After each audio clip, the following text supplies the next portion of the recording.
tuliandika barua ya kuomba sisi madiwani kwa kushirikiana na wataalamu wa halmashauri tufanye ukaguzi maalum kuhusu mradi huu wa vijiji 11 wenye thamani ya shilingi bilioni 3,301,753 ambao upo kwa zaidi ya 80% hivi sasa na mkandarasi akiwa ameshalipwa. Mheshimiwa Mwenyekiti, pamoja na kuandika barua hiyo, tulifuatilia huyu mkandarasi kujua kwa nini anasuasua, lakini kwa kupitia vyanzo vyetu vya huko juu tukajiridhisha kwamba mkandarasi huyu kwanza ana miradi mingi mikubwa ndani ya nchi yetu, lakini hajawahi kufika pia kwenye vijiji hivi yeye mwenyewe physically kuweza kuona namna gani mradi unavyoendelea. Mheshimiwa Mwenyekiti, mradi huu tulitegemea ungeleta tija kwa kwenda kujenga miundombinu mipya ya kuzalisha maji kwenye vijiji vyetu 11. Lakini mkandarasi huyu ameenda kupaka chokaa kwenye vile visima vya zamani. Matokeo yake hakuna mradi mpya na serikali imelipa fedha. Je, RUWASA, huyu mkandarasi mlipa, mlifuatilia mkaona kwamba amejenga visima vipya au mlimpa kazi kwenda kupaka rangi vile visima?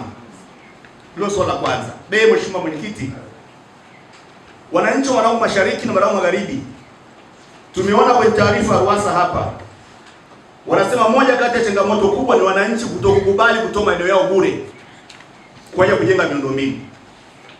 Lakini moja kati ya sababu kubwa za utatuzi wa changamoto hizo, wanasema wananchi wapewe elimu ya kutoa maeneo yao bure ili wajenge miundombinu yao, lakini ya pili wananchi wapewe elimu waweze kulipia maji hayo. Sasa swali, Mheshimiwa Mwenyekiti, sisi wananchi tutoe maeneo yetu bure, mjenge visima kwenye maeneo yetu bure, no compensation, alafu turudi tuwalipe nyinyi fedha za maji na maji yenyewe pia muda mwingine hayatoki. Usawa hapo huko eneo gani? Mheshimiwa Mwenyekiti, wananchi wale watutuma tuwaulize, inakuwaje iwe ni fair kwao kutoa maeneo yao bure lakini sio fair kwao kutokulipa bili? Sasa RUWASA, swali linakuja, je, ni lini mtakuwa tayari sasa ukawa na wananchi wa vijiji 11 vile ili kufanya tathmini ya visima ambavyo vipo kwenye vijiji 11 ili wananchi wale wafanyie compensation na waweze kulipwa ili nao pia wapate moyo wa kulipa bili za maji kama ambavyo nyinyi mnasisitiza? Kwa sababu Mungu ametusaidia kupata maji ambayo hayahitaji nguvu ya umeme, ni sababu zipi zinazofanya RUWASA mshindo kupeleka maji kwa 100% ili hali maji yapo ya kutosha, maji tumelipa kuwapeleka, lakini nyinyi kuwapelekea wananchi imekuwa tabu?